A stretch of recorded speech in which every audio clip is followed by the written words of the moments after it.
I am a Hazara, and the homeland of my people is Afghanistan. Like hundreds and thousands of other Hazara kids, I was born in exile. The ongoing persecution and oppression against the Hazaras forced my parents to leave Afghanistan. This persecution has had a long history going back to the late 1800s and the rule of King Abdul Rahman.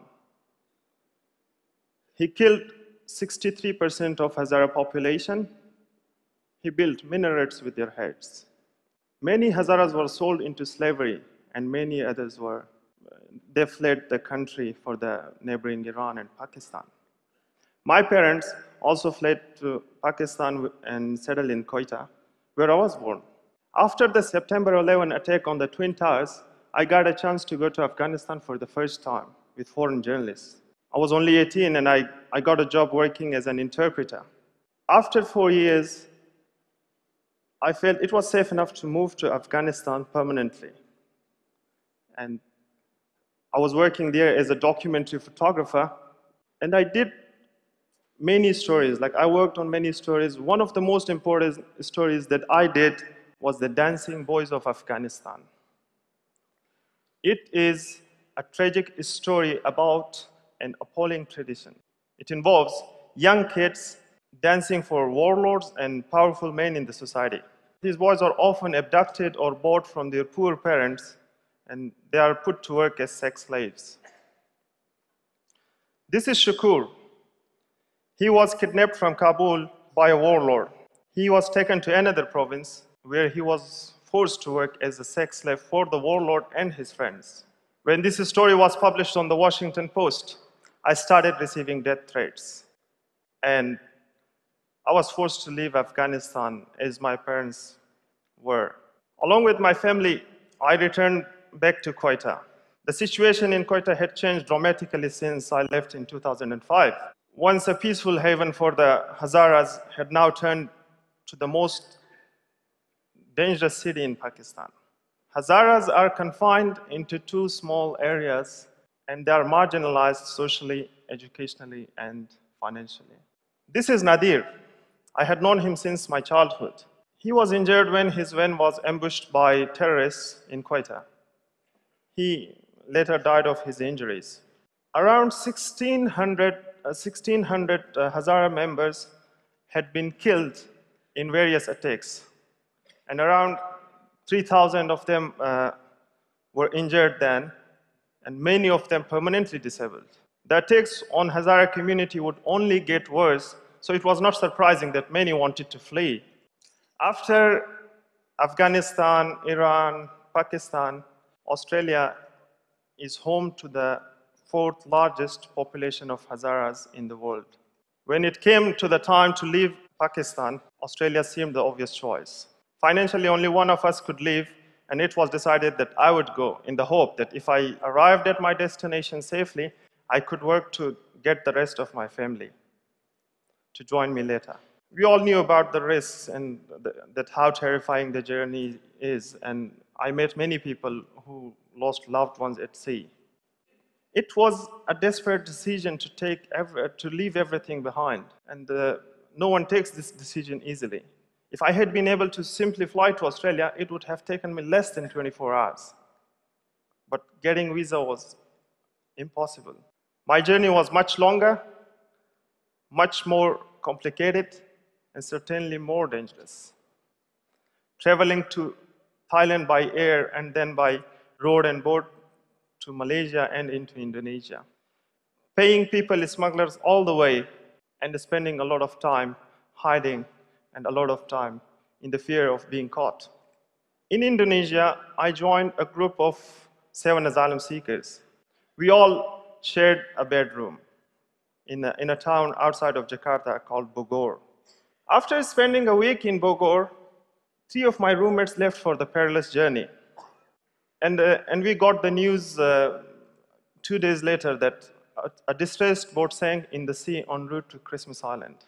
We found out that our 3 roommates, Nawroz, Jafar, and Shabir, were also among those. Only Jafar was rescued. Shabir and Nawroz were never seen again. It made me think, am I doing the right thing? I concluded I really had no other choice but to go on. A few weeks later, we got the call from the people smuggler to alert us that the boat is ready for us to commence our sea journey.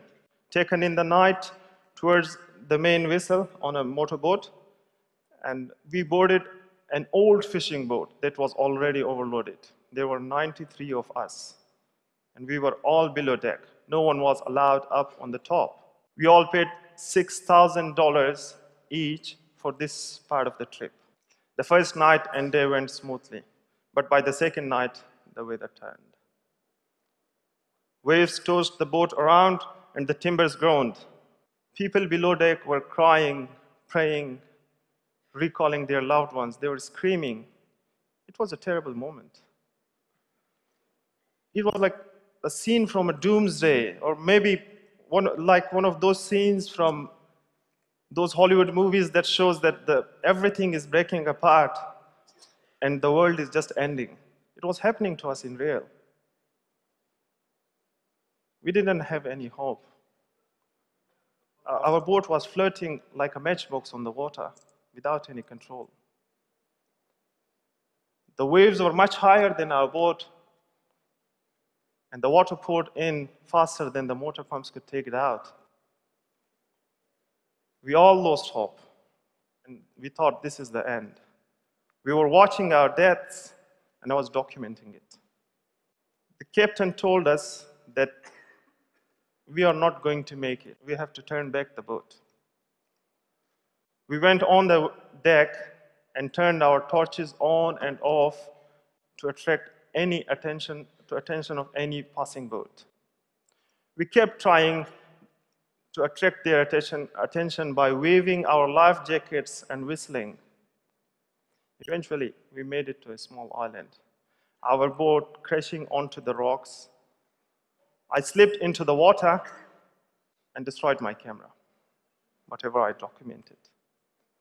But luckily, the memory card survived. It was a thick forest. We all split it up into many groups as we argued over what to do next. We were all scared and confused. And after the night spending on the beach, we found a jetty and coconuts. We hailed a boat from a nearby resort and then were quickly handed over to Indonesian water police. At Serang Detention Center, an immigration officer came and furtively strip searched us. He took our mobile, my $300 cash, our shoes that we should not be able to escape. But we kept watching the guards, checking their movements, and around 4 a.m., when they sat around a fire, we removed 2 glass slates from an outside-facing window and slipped through. We climbed a tree next to an outer wall that was topped with the shards of glass. We put the pillow on that and wrapped our forearms with bed sheets and climbed the wall, and we ran away with bare feet. I was free, with an uncertain future, no money. The only thing I had was the memory card with the pictures and footage. When my documentary was on-aired on SBS Dateline, many of my friends came to know about my situation, and they tried to help me. They did not allow me to take any other boat to risk my life. I also decided to stay in Indonesia and process my case through UNHCR. But I was really afraid that I would end up in Indonesia for many years doing nothing and unable to work like every other asylum seekers. But it had happened to be a little bit different with me. I was lucky.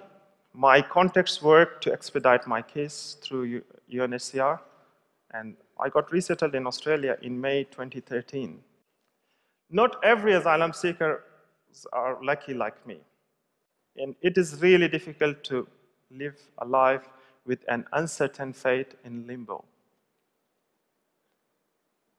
The issue of asylum seekers in Australia has been extremely politicized, that it has lost its human face. The asylum seekers has been demonized, and then presented to the people. I hope my story and the story of other Hazaras could shed some light to show to the people that how these people are suffering in their countries of origin and how do they suffer. Why do they risk their lives to seek asylum? Thank you.